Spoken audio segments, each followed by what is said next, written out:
Amigos, me voy a acercar ahora al set de silloncitos, a nuestro living, a nuestro mini living, donde me espera el doctor Félix Lonigro. ¿Cómo le va, doctor? ¿Cómo anda? Hola, Cristina, ¿qué tal? ¿Cómo está, Félix? Un gustazo. Siempre digo de usted y después digo, no, sí, Félix, sí, lo trato de vos.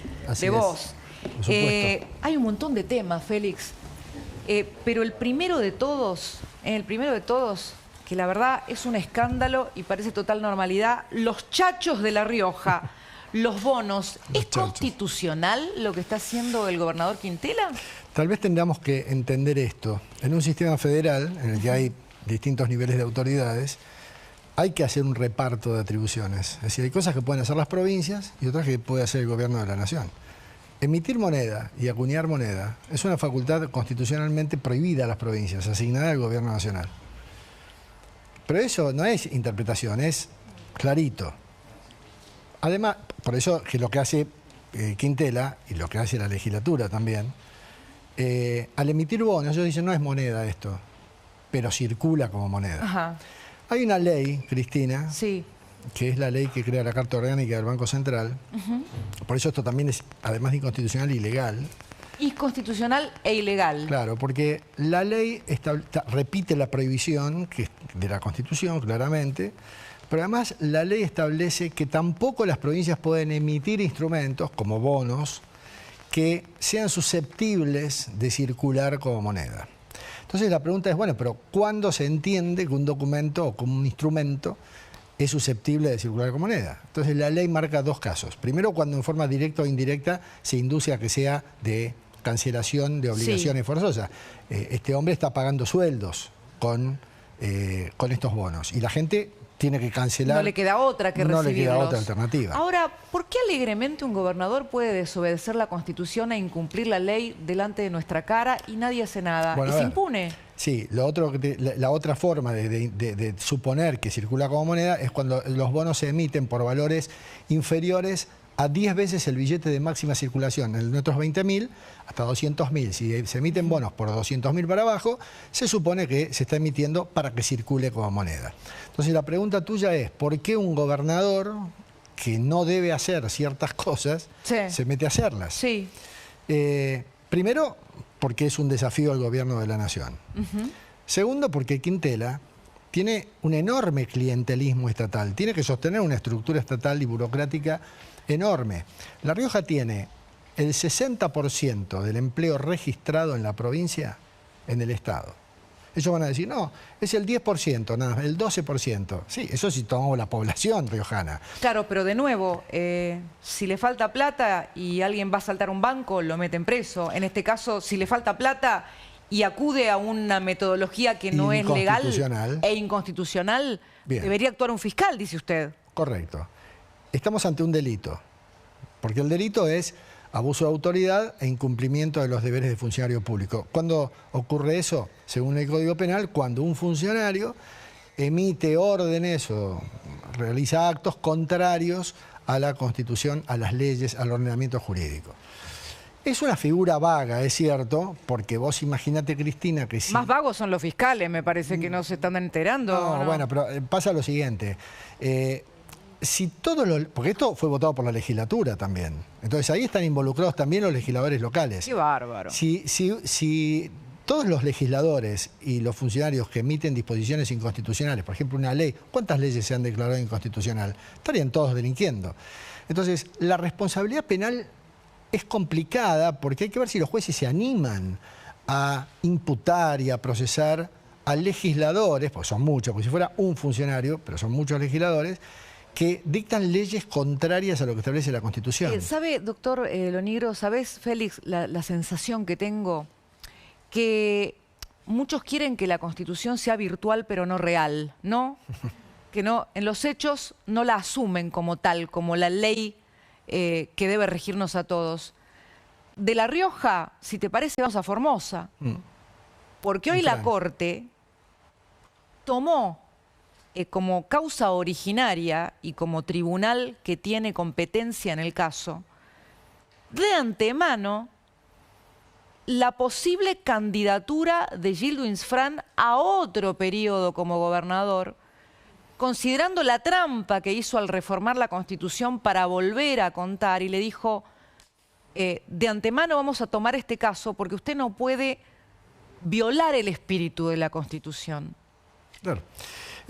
A ver, Infran creo que nació gobernador de Formosa.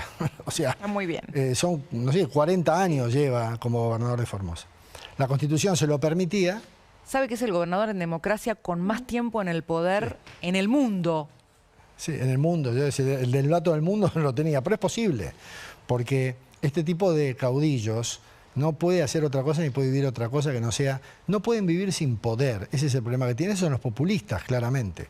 Entonces, cuando él advierte que ya había habido otros casos, como por ejemplo el de Río Negro, el de San Juan, en los que se dijo, no, más de 2 periodos, establece la Corte, más de 2 periodos se considera que ya se está violando la renovación republicana. Todas las provincias están obligadas a tener una constitución republicana, es decir, con renovación periódica de autoridades. Se dice, cuando la Constitución le permite a un gobernador ser gobernador por más de 2 veces, entonces se está violando la Constitución nacional. A ver, permítame ahí un punto, porque esto es algo que es difícil de entender. Lamentablemente, una constitución de una provincia no puede ir en contra de la Constitución nacional. Obviamente. Se tiene que regir por esos principios. Y a lo largo de todo este tiempo, desde el regreso de la democracia, este debate se ha dado decenas de veces, desde Cristina Eterna a Gildo Eterno, que Gildo lo está logrando claramente, ¿no? La Corte sale hoy y le dice, señor, nos vamos a adelantar a que usted otra vez se quiera reír de la Constitución y vamos a tomar este caso de antemano antes de que usted se vaya a candidatear para 2027. Pero Gildo Infran no está solo. Yo quiero tomar 2 frases que aparecen en el comunicado de la Corte Suprema de Justicia de hoy, donde informa que toma el caso Formosa antes de que Infran se candidate, porque le quiero hacer una pregunta al doctor Lonigro sobre las reelecciones indefinidas de los intendentes bonaerenses. Porque imagínense, si una provincia no puede hacer la constitución que se le ocurra, porque la Corte le puede decir, señor, esa constitución es inconstitucional si la compara con la nación, menos lo puede hacer una intendencia. Pero, ¿qué pasa con las intendencias? Que nunca se llegó a la Corte con un caso municipal. Entonces, ¿voy bien, doctor? Sí. Le voy a mostrar 2 frases. Y usted me dice, porque estamos con un tema que va a ser una papa caliente, como se afirma, cuando salga. Están haciendo todo para volver a instaurar la reelección indefinida de los intendentes. Exacto. Vamos a ver la primera frase, que la pone la Corte hoy en un comunicado donde informa que toma de antemano el caso de Infran.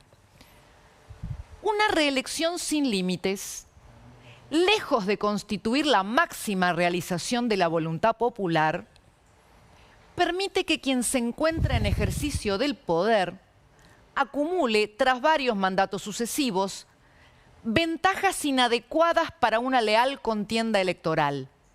Y sigue. No compete a la Corte subrogar el ejercicio del poder constituyente local, definiendo cuál es el número máximo razonable de reelecciones gubernamentales, sino de establecer el marco dentro del cual el ejercicio de dicha potestad queda encuadrado en los límites de la Constitución Nacional. A ver, estamos hablando de poderes ejecutivos. El límite es el límite de la Constitución Nacional. Si rige para gobernadores, ¿debe regir para intendentes? Lo que a mí me dicen es que sí. Félix, ¿usted cómo lo ve? Sí, lo que pasa es que, a ver, las constituciones provinciales pueden definir cómo es el sistema de reelección de sus funcionarios dentro de cada provincia. Pero como las constituciones provinciales, porque así lo dispone la nacional, tienen que respetar el espíritu republicano de reelecciones, no pueden entonces hacer absolutamente lo que quieren, sino que tienen que ir en la línea de la Constitución Nacional. ¿Para quién rige la Constitución Nacional? ¿A quién le pone límites en las reelecciones? Por ejemplo, al presidente de la Nación. ¿Quién le pone límites a las reelecciones de las provincias? Las constituciones provinciales. Pero ahí va. Según lo que establece la Comisión Interamericana de Justicia, eso fue el caso Colombia, se ha establecido que más de 2 periodos, es una opinión consultiva de la Corte, de la Comisión, que más de 2 periodos ya se considera antirrepublicano. Claro, Entonces, y sí, es antirrepublicano. más de 2 acá a la periodos China. seguidos, ¿no? Sí. De acá a la China, pero no incluyendo la China, esa es otra historia. Yo pienso, Cristina, Sí. que la Constitución Nacional, la nacional, que no permite más de 2 periodos seguidos, pero que permite que, por ejemplo, en 16 años, Sí. un mismo presidente lo sea en 20 años durante 16. Porque vos podés estar 2 años, un periodo y otro periodo son 8, dejar uno y volver otros 2, y dejar uno y volver otros 2. Si tomás 20 años, durante 16, según la Constitución Nacional, un presidente podría hacerlo. Cosa que ya Es un montón. es descabellado. O sea, la Constitución Nacional debería ser más estricta en eso, es decir, 2 periodos como Estados Unidos y no vuelven más. Pero, bueno, si la Constitución permite 2, deja uno y otros 2, y así sucesivamente, una Constitución provincial también. Pero por lo menos la Constitución provincial tiene que seguir los lineamientos de la nacional y de la opinión que tiene la Corte y de la opinión que tienen los organismos internacionales. Entonces, ¿qué pasa con los intendentes? ¿Puede ser que una Constitución provincial regule la cantidad de veces que puede ser reelecto un intendente? Puede ser. Pero en el caso, por ejemplo, de la provincia de Buenos Aires, la Constitución Nacional, la Constitución provincial no dice nada. Entonces es la ley. Hay una ley en la provincia que históricamente permitió la reelección indefinida. Desde la época de Vidal, eso se redujo a 2 periodos. Y ahora los intendentes quieren que vuelva otra vez que se suelte el tope y que otra vez puedan ser reelectos cuantas veces el pueblo decida. Pero lo que dice la Corte acá es importantísimo. Volvamos a poner la primera frase. Es muy interesante lo que dice la Corte, porque algunos populistas te dicen, bueno, pero deja que el pueblo decida, Sí. ¿no? Y acá la Corte, en un momento determinado, dice que quien se encuentra en ejercicio del poder acumula ventajas que lo tornan en mejor posición en una contienda electoral. Dádivas, empleo público, subsidios. Si un intendente está años, años y años, lo que termina generando es una red de dependencia. Es el viejo adagio de Lord Acton.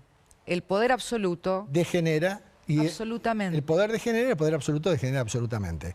Y el poder ejercido sin límites en el tiempo es una forma abusiva de ejercicio del poder, porque el poder, por naturaleza, degenera al que lo tiene. El poder es como un alucinógeno. Es decir, si no tiene límites, yo siempre les pregunto a mis Como una droga, dice usted. Yo siempre le pregunto a mis alumnos, ¿ustedes qué creen que el poder como palabra? Les digo, ¿poder es bueno o es malo? Me dice, depende. Me contestan siempre, depende. ¿Y depende de qué? Y depende de quién lo ejerza. Si lo tengo yo, es bueno. Si lo tiene el otro, es malo. Claro, por eso es que a quien ejerce el poder, es necesario el poder, hay que decirle, bueno, para que no te enfermes de poder, lo tenés que hacer con límites. Como constitucionalista usted usa las palabras con otro peso, está diciendo algo muy fuerte, el poder es como un alucinógeno, Sí. el poder enferma. Sí. Mira, cuando vos vas al médico y del médico te dice, usted tiene tal patología. Bueno, ¿qué hago, doctor? Bueno, usted te receta, Sí. ¿no?, medicamentos y te dice cómo lo tenés que tomar. Lo tenés que consumir tantos por hora, uno cada 8 horas durante 10 días, supongamos. Al cabo de un tiempo vos volvés y si lo consumiste al medicamento conforme a la orden médica, vas a estar mejor.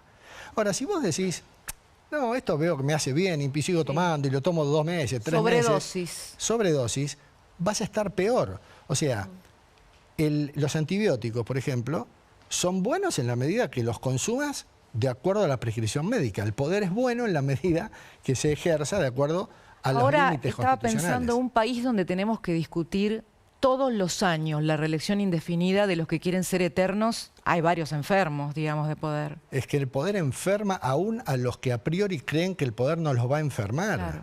Entonces, por eso es indispensable. La República. El sistema republicano es un límite al ejercicio del poder porque implica división de poderes y porque implica renovación de autoridades.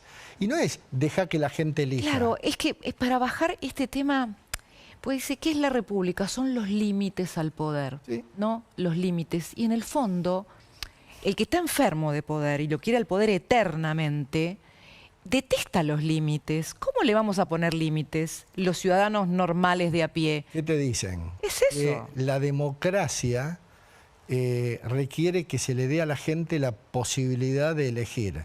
Es más, los populistas, Cristina Fernández lo ha dicho muchas veces, ha sostenido que el sistema republicano es antiguo y ha sostenido que los jueces que ponen límites que participen de una elección si quieren hacer política. Bueno, pero esa es de alguna manera la farsa. Son sofismas. Son sofismas, pero es la farsa a la que el kirchnerismo quería llevar a la democracia argentina, Sí. quitándole su condición de república, porque una vez que un poder como la justicia queda en manos del humor circunstancial de las mayorías, está totalmente atada a la política y no puede tener el tiempo extendido ni la condición de estabilidad que le permita inclusive tratar como un igual al que detenta el poder. Que este es el gran secreto. Bueno, el que detenta el poder siempre está en superioridad de condiciones para todo. Para cambiar realidades, que el poder es necesario para modificar realidades para bien de la gente, pero también el poder es algo que te permite mandar es muy importante, Sí. y eso es lo que hace que tenga que ser limitado por naturaleza. Lord Acton tenía absoluta razón. Y claridad. Ahora, ¿qué piensa, doctor Lonigro, del recurso de Cristina Kirchner, que ella sigue sintiendo que está por encima de la ley? No, bueno. O lo que dice Pichetto, que a los presidentes no lo tienen que juzgar porque fueron presidentes, que es una bofetada a la República. Lo de Pichetto, yo no sé si Pichetto está bien,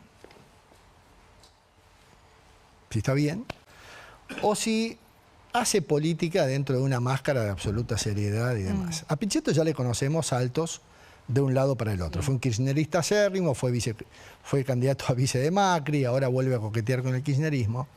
Pero uno puede coquetear haciendo política, ir y venir, pero meterse a hacer afirmaciones de tipo jurídico para justificar una posición es ya perder crédito. Justificar una corrupta, aparte. No puede, por supuesto, no puede un abogado, porque es abogado Pichetto, creo que es abogado, ¿o no? Él dice, no me acuerdo si es abogado, la verdad que creo que sí.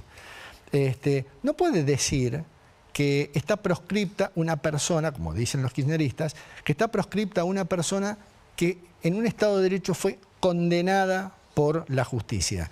No es lo mismo que un preso diga que se le privó de su libertad y quiera presentar una acción de un habeas corpus porque está preso, pero si está preso porque un juez lo decidió, no es una detención arbitraria. Lo de Cristina no es una detención arbitraria, la juzgó un juez natural, el juez natural es el Poder Judicial, y Pichetto sostiene que a Cristina Fernández, por haber sido presidenta, no la tiene que juzgar el Poder Judicial común, sino vaya a saber quién. Eso es casta. Eso es casta y y que me perdone Pichetto, pero es una profunda ignorancia. O a lo mejor no, a lo mejor le habla a la gilada y por eso digo, yo no sé si está jugando con argumentos jurídicos a hacer política o si está bien, porque no puede ser que un abogado piense así. Doctor Lonigro, hay un tema que está metido en el debate de estos días, que tiene que ver con la morosidad en los créditos que sufren unos 6 millones de personas. Lo que detectamos es que del monto que la gente paga en los créditos, hasta 50 o incluso 60% son impuestos. Impuestos nacionales, impuestos provinciales e impuestos municipales. Con lo cual, la gente no solo está pagando la tasa del banco, de la billetera, sino la de los vampiros del impositivos del propio Estado multiplicado por 3. ¿Eso no es confiscatorio? ¿No hay una protección de la Constitución ante esa intrusión absoluta? Mirá, Porque si uno paga de un crédito la mitad o más de la mitad de impuestos, es terrible. los recursos públicos son uno de los pilares de la actividad económica del Estado. El gasto público, los recursos públicos y el presupuesto de la nación. Dentro de los recursos públicos están los impuestos, los tributos, digamos. Sí. Impuestos, tasas, contribuciones, que son la principal fuente de recursos que tiene un Estado. Para que los tributos sean constitucionalmente válidos, tienen que ser creados por ley. Sí. Eso se llama principio de legalidad. Bien. Tienen que respetar el principio de igualdad, es decir, no pueden ser arbitrarios ni discriminatorios. Todos por igual. Todos por igual. O sea, en materia impositiva, más que igualdad es proporcionalidad. ¿Y la razonabilidad? Y no confiscatoriedad. Cuando un impuesto es exageradamente alto, extrae del bolsillo de un contribuyente una suma exageradamente alta, que no está prevista cuánto es, pero por ejemplo en el impuesto a las ganancias la Corte se ha pronunciado un 33-35%, entonces pasa a ser confiscatorio por más que esté creado por una ley.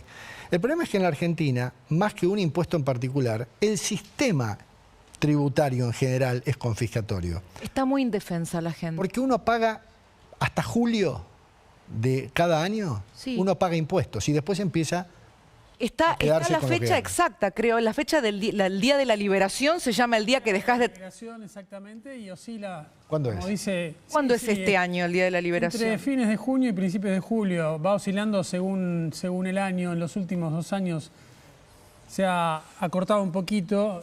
O sea, llega un poquito antes el día de la liberación, pero por lo menos 6 meses. la mitad del año se va en el pago de impuestos. Ahora, es una locura incluso hablar del día de la liberación. O sea, vos trabajás medio año para el gobierno, los que pagan los impuestos. Claro, exacto. Por lo tanto, el gobierno después los gobiernos cazan en el zoológico. O si no, te cobran impuestos hasta cuando respirás, porque compras lo que sea y estás pagando un IVA. Cuando una estructura estatal es enorme y cuando el Estado se dedica a hacer muchas más cosas de las que debe hacer y cuando encima todo es corrupción, la corrupción es una enorme aspiradora de recursos públicos. Yo creo que inclusive más que la voracidad fiscal, que la voracidad que tienen los gobernantes. Pero cuando todo eso se hace, cuando el Estado hace de más, cuando existe mucha corrupción, no termina nunca la voracidad, porque para hacer política y para ser reelectos los gobernantes hacen cualquier cosa. Se necesita plata, pero los que sufren las consecuencias somos los contribuyentes. ¿Los impuestos son necesarios? ¿Tienen que existir? Sí, la Constitución le dice contribuciones. Es contribuir con el gobernante al que le delego el poder para que conduzca los destinos de todos, para que no tenga que usar la plata de su bolsillo para poder justamente gobernar. Pero en la Argentina se han convertido en confiscatorios. Todo el sistema tributario en general. Doctor Félix Lonigro, constitucionalista, gracias por estar con nosotros. Un placer, gracias por la invitación. Muchas gracias, que son temas difíciles para explicarlos, pero la verdad que los ha explicado. No, y lo otro, no sé si tiene algo para decirnos de lo que se puede esperar, a ver, en caso de que Insfran vuelva a rebelarse contra la Corte, porque hoy estábamos contando que la Corte se anticipa. Sí. Pero si se le ocurre volver a desafiar a la Corte, ¿qué No, pasa? Bueno, ya ahí estamos en desacato, eso es otro delito, y ahí está involucrado directa y única y exclusivamente él, y bueno, ya hay consecuencias penales más graves, ¿no? Y acá me dicen, un fiscal hoy, ¿podría accionar contra el gobernador Quintela por los bonos Chacho? Sí, porque se trata de un delito, primero es un delito federal, y además la transgresión es a la Constitución Nacional y a la ley nacional. Entonces un fiscal federal tiene la potestad para actuar. ¿Y por qué ningún fiscal federal, si estamos con este tema hace días? A mí me da la acciona? sensación, bueno, en La ¿Le tienen Rioja, miedo en a La que- Rioja, un fiscal federal con asiento en La Rioja, qué sé yo, debe tener miedo. A ver, el doctor Carlos Stornelli, porque Quintela no es un novato en desafiar la Constitución ni las instituciones. Lamentablemente estamos hablando de un gobernador que ya fue denunciado por el fiscal Carlos Stornelli cuando se conoció un audio en que decía, bueno, tenemos que hacer como en el 2001, le decía a líderes gremiales, que salimos a la calle y bueno, lamentablemente murieron 39 compañeros, pero a veces hay que hacer algunos sacrificios. Y Milei no tiene que llegar a terminar su mandato. Esto lo dijo Quintela, el doctor Carlos Stornelli lo denunció, todavía no tenemos novedades de este tema, pero este es el gobernador que puso los chachos, el mismo que dijo esta barbaridad. Apología del delito, instigación a cometer delitos, hay un concurso de delitos ahí. Ahora, que la justicia no actúe, ese es otro problema que tenemos. Porque todo lo que hemos hablado aquí, desde la emisión de estos instrumentos, y ahí están involucrados los legisladores, el decir Milei no tiene que terminar es una incitación, claramente. Y además obvio, es la apología de un delito, porque es... A ver, salvo que él diga no tiene que terminar, ¿por qué? Porque tiene que renunciar, porque se tiene que morir. Bueno, en todo caso un juez lo tendría que convocar, claro, para que... Es un atentado al orden constitucional, concretamente. Si yo digo Milei no tiene que terminar... Salgamos a la calle. Bueno, a ver, aunque muera gente. Salgamos a la calle, estamos hablando entonces de que no, Milei no tiene que terminar porque debería renunciar. Ah, bueno, eso es otra cosa. Yo ahí no estoy cometiendo un delito. Pero si digo, Milei no debería terminar, hay que salir a la calle a voltearlo. Exacto. Entonces ahí sí ya estamos hablando de otra cosa. Ahora, en este sentido, ¿no? Lo que vemos es que se normaliza esta situación como parte de la política. Bueno, en realidad la política es de acuerdo cómo actúan aquellos que la ejercen y que ejercen el poder. La política es una actividad destinada a servir a los gobernados. El que hace política es el que actúa para servir a aquellos a los que gobierna. Ahora, cuando la política se llena de corrupción, se llena de ambiciones desmedidas, entonces no es que la política muta a hacer algo malo. Son los malos que hacen política los que la ensucian. Pero política tiene que existir. No puede no haber, no hay un país en el que no sea política, no puede no haber gobernantes, no puede no haber Estado, no puede no haber ejercicio del poder. Lo que sí tiene que haber es que todos los que ejercen el poder, los que toman decisiones, lo tienen que hacer sanamente y no con... Doctor Lonigro, ¿usted tiene opinión sobre el tema PASO? ¿Hay algo que le haga ruido en cuanto al debate que se está llevando adelante sobre la PASO? A mí las PASO no me gustan, yo creo que son inconstitucionales. Ah. Pero a ver, ¿por qué digo que son inconstitucionales? Políticamente las PASO pueden servir... a los políticos les pueden servir. Sí. Algunos te dicen, si no los candidatos se ponen a dedo, ¿no? Pero yo como ciudadano independiente tengo que preguntarte, ¿cuál es el motivo por el cual a mí, que soy un ciudadano independiente, sí, la ley me obliga a votar en una interna de un partido? Porque al fin y al cabo las PASO son internas. A ver. El problema no son las PASO, es la O. Sí. El problema es la O. Ajá. Porque las PASO, ¿qué quiere decir? Primarias, internas, abiertas, simultáneas y obligatorias. Sí. Yo lo que digo es, ¿por qué me tienen que obligar, la O? ¿Por qué me tienen que obligar a mí? No está en la Constitución. No está en la Constitución, es una ley, pero en la Constitución, yo siento, por eso dije que son inconstitucionales, sí, yo siento que si a mí como ciudadano independiente me obligan a votar, me están reglamentando mi derecho a votar, que es mi obligación, de un modo excesivo. O sea, me están obligando a votar en una interna. Es como si me llevaran a votar obligatoriamente a Independiente, a Racing, a River. Ahora, le agrego un matiz un poquito más escandaloso. Varias de las PASO en las que fuimos obligados a votar, ni siquiera elegían el candidato en algunos partidos porque ponían uno solo. También hay dedo aún habiendo PASO. O sea, la PASO terminaba siendo una encuesta, una simulación, sí, porque no había competencia, sí, y encima la pagamos todos. Bueno, ese es el argumento que usa el gobierno. Las PASO son costosas y por eso hay que eliminarlas.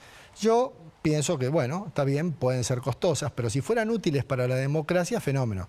Pero yo creo que las PASO alteran la voluntad popular, se convierten en una primera vuelta.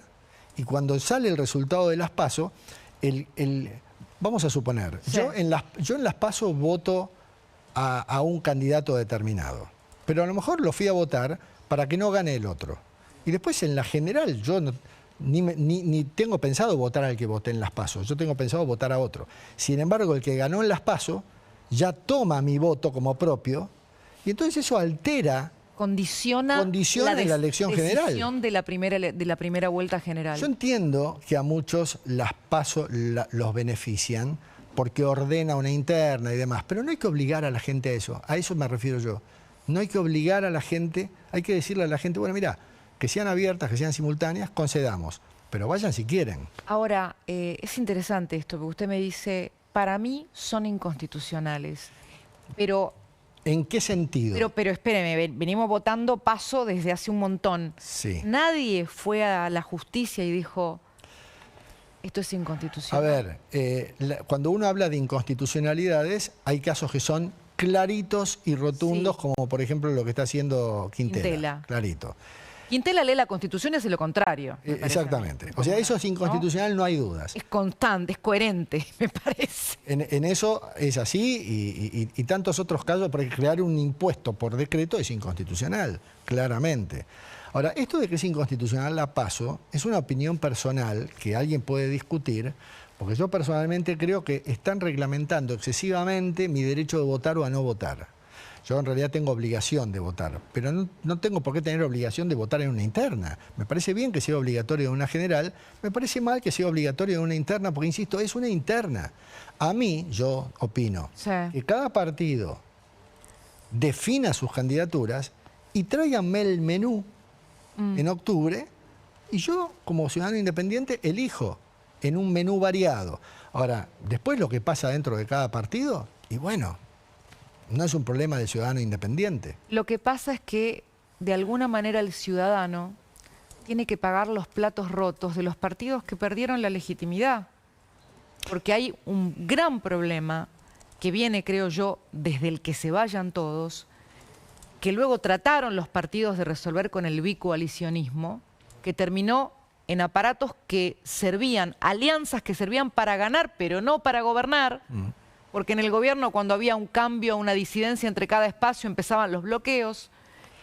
Las alianzas no prosperan. Las alianzas siempre fracasaron una vez que sirven para llegar al poder. Lo dijiste claramente. Sí.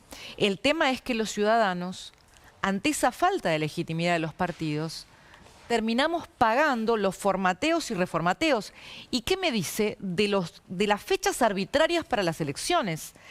Cada provincia desdobla cuando le conviene, mueve la fecha. No tenemos certeza los ciudadanos de con qué nos vamos a encontrar. Bueno, en eso la Constitución Nacional le da a las provincias la autonomía y la facultad de decidir cómo elegir a sus gobernantes y cuándo hacerlo, e inclusive cuánto duran sus gobernantes en el cargo. Fíjate que hay provincias que tienen PASO, otras que no tienen PASO. Empezamos en abril con elecciones provinciales. Sí, pero bueno, que la provincia elija cuándo elegir a sus gobernantes, bueno. Eso es constitucional. A mí no, sí, eso es válido, es totalmente válido. Y también en eso hay conveniencia política, porque las provincias se separan del gobierno nacional para hacer una elección o se juntan de acuerdo a cómo le esté yendo al gobierno nacional. Si al gobierno nacional le está yendo bien, es una locomotora para que yo, provincia, me pegue y entonces me arrastra. Si le está yendo mal, se separan. La última pregunta. Recientemente el presidente de la Corte, Horacio Rosati, manifestó que la emisión descontrolada es inconstitucional. En ese momento muchos dijimos, bueno, lo hubiéramos sabido antes. Ahora el gobierno está buscando legislar en forma más robusta límites para la emisión o para, de alguna manera, un banco central que termine pasándole dinero al Tesoro. Constitucionalmente, ¿cómo ve? El Banco Central es un banco que está previsto constitucionalmente. Le corresponde al Congreso crear un banco federal, dice la Constitución, pero es el Banco Central de la República Argentina. La emisión monetaria es función justamente del Banco Central. Pero la Constitución dice que tiene que cuidar el valor de la moneda. Bueno, como la emisión excesiva genera depreciación monetaria, entonces pareciera ser que la emisión excesiva atenta contra la preservación del valor de la moneda, claro, y por eso sería inconstitucional. Pero el gobierno lo que está queriendo hacer es que sea delito, además, emitir exageradamente moneda. Ahora, qué notable por otra parte, porque este es el gobierno que decía que el Banco Central era una mafia que había que eliminar. Sí. Sin embargo, ahora parece que cambió el discurso. Ser una fortaleza. Y eso, claro, y utiliza al Banco Central hasta inclusive también para mantener el valor del dólar. En ese sentido, a los políticos no cambian de opinión según les convenga o no les convenga. Qué resiliente que es nuestra Constitución, doctor Lonigro. Nuestra Constitución es muy elástica. Sí. Para Le agradezco mucho por estar con nosotros hoy. Un placer.